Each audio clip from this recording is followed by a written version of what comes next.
JC, it is time to make our picks for week 6 in the CFL. The Toronto Argonauts are 6.5-point underdogs when they visit the Montreal Alouettes on Thursday night. The Owls won the recent matchup between the two teams in week 4 when Caleb Evans hit Cole Speaker for a 44-yard touchdown on a surprise third down bomb and are looking to improve to 6-0 for the first time since 2006. Meanwhile, the Argos are coming off a disappointing loss in Saskatchewan, during which Cameron Dukes threw 4 interceptions. Ouch. To make matters worse, the former CFL All-Star defensive lineman Jake Ceresna will not play in this game due to a shoulder injury. JC, can Toronto hand Montreal their first loss of the season, or at least cover what is a relatively wide spread? Look, Toronto had a formula for victory to start the year. That's how they upset BC. That's how they got off to a 2-0 start. It was Cameron Dukes not turning over the football and being efficient with it, and a strong defensive line getting after the passer. Well, Cameron Dukes has thrown 5 interceptions in the last 2 weeks, and they no longer have 2 all-stars on that defensive line in Folarin Aromolade and Jake Ceresna. It was a commanding victory by the Montreal Alouettes the last time these two teams played 2 weeks ago now. It's going to be an even bigger victory for Montreal this time around. I'm taking them to cover all these points. I think the Argos are in a little bit of a spiral until they can get healthy on the defensive side of the ball.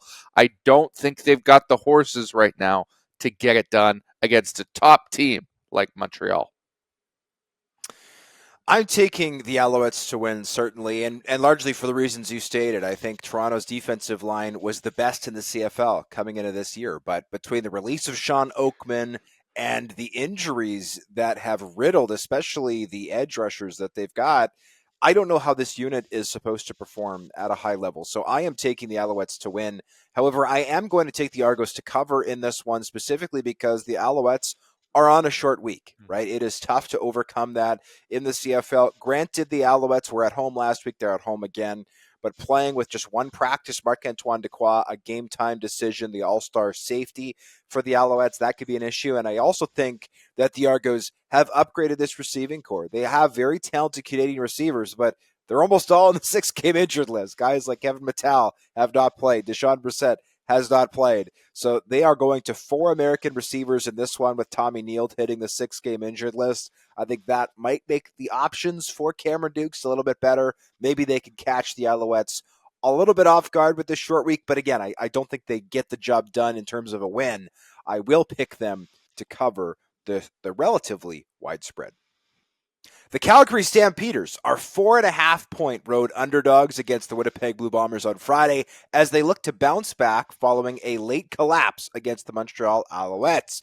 Jake Maier struggled mightily last week, managing only 106 yards through the air, though he helped lead the Stamps to a win over Winnipeg back in week 4.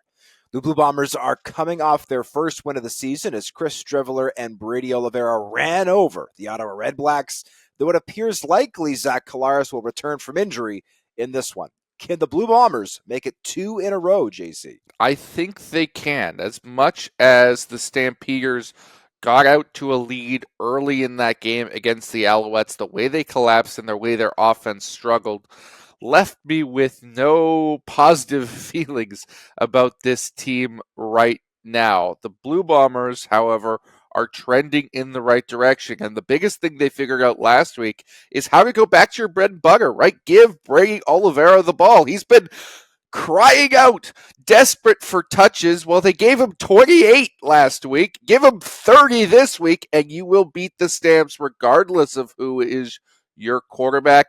The Stampeders have to play a similar style of football, and we're not sure if Dedrick Mills will even be available to them. They got 2 backup running backs hurt last week. I think the better running game is going to be the Winnipeg Blue Bombers this week, and they're going to win because of it.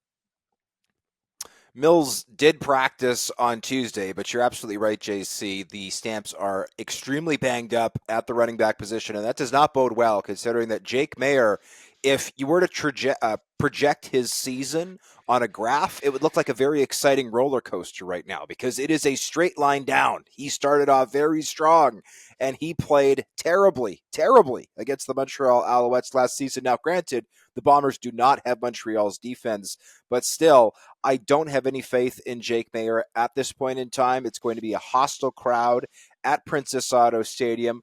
Bomber fans excited for the first win of the season. They're going to be loud and proud in this one.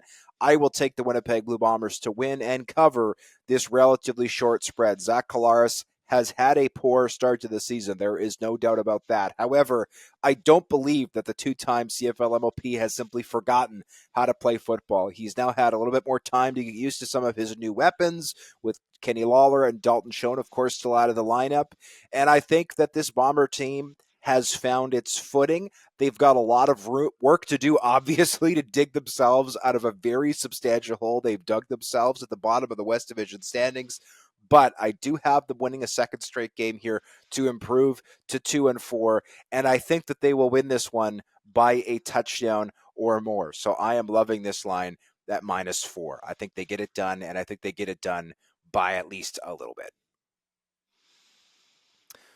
The Saskatchewan Roughriders are 7.5-point road underdogs heading into BC this week, where they'll take on the Lions in the second annual Watermelon Smash. Let's go. The Riders upset the Argonauts last week, picking off Cameron Dukes 4 times, and are looking to start the season 5-0 for the first time since 2013. Meanwhile, the Leos throttled the Hamilton Tiger Cats as Vernon Adams Jr. threw for 4 touchdowns and over 300 yards before halftime. With Shea Patterson likely under center for a second straight game, can Saskatchewan get the upset this week at BC Place Stadium? Look, I think BC is the easy pick to win here. That offense has looked fantastic. But that 7.5-point spread, that scares me a little bit here. And the reason why is Corey Mace and that Saskatchewan defense. I don't think Shea Patterson has enough to put them over the top and win this game, but the way they took the football away from Toronto last week, let's not forget that last year around this time, VA went into Toronto and there was a defense led by Corey Mace that picked him off not once, not twice, not 3 times, 6 times in that game. I'm not saying that that's going to happen again, but he has struggled with a Corey Mace scheme before. I think his long no interception streak to start the year, over 160 straight pass attempts without a pick, is going to end in this game. There's going to be a few turnovers, and that could shorten the gap between these two opponents, even though the Lions are the much better team. The Riders have used the same blueprint through their first 4 games, which is take the ball away, hand over fist, and on offense, just protect it, right? The offense has certainly not been poor, but it's not been sensational, over the top, crazy, wild plays. It has been a ball control, conservative offense and a defense that swarms to the football and forces all kinds of havoc.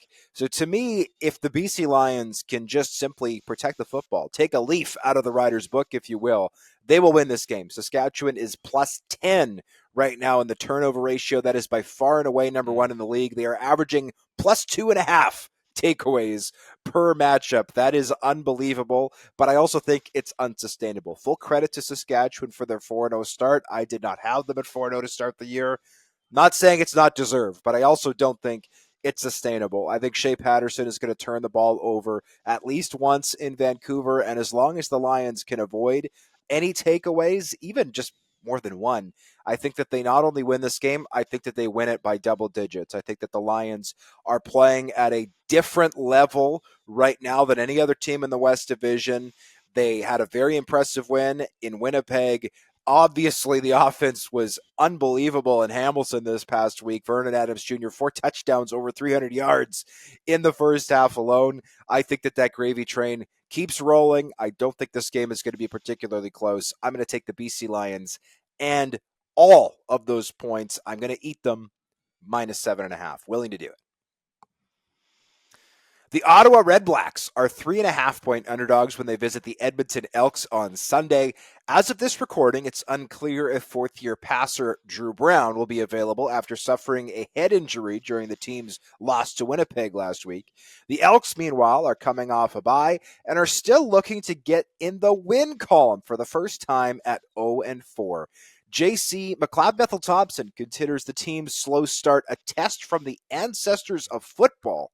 Do you think they can pass the test and get their first win of the season on Sunday? Well, they better. This isn't even a prediction. This isn't a pick from me. It's a pleading. It's a please get it done, because if it doesn't happen on 17 days of rest, it's never going to happen, Edmonton. This is your prime opportunity after that long bye week, the long week after, to go up against a team that's not sure who their starting quarterback is going to be and pull out a victory. If you can't get it done in those scenarios, then you make a mistake by letting Chris Jones survive the bye week. It has to happen now. I think they're going to get it done. I'm with you, JC, and this might be the first time in CFL history that an 0-4 team has been favored by over a field goal, but I do think that they deserve to be the favorites here. I like what we've seen from the Ottawa Redblacks in terms of their physicality, but offensively, they looked entirely out of sorts this past week against the Winnipeg Blue Bombers. I like how they were able to run the ball with Reichwell Armstead, but they struggled to finish drives, and Drew Brown looked completely off the same page as his receivers this past week. So I am not bullish on their ability to put up points. I am taking the Edmonton Elks to get off the schneid, get their first win of the season, and I think they could do it by more than a touchdown here. I mean, McLeod-Bethel-Thompson and his offense certainly have had no issues putting up points this year. That's not been the problem. The point is keeping their opponents below 25 points. I think they're going to be able to do it here, but of course, it remains unclear who will start at quarterback. Hopefully, we'll know that closer to game time. Until then, enjoy this week's slate of games in the CFL, and please join us again next week for our picks straight up and against the spread in the Canadian Football League.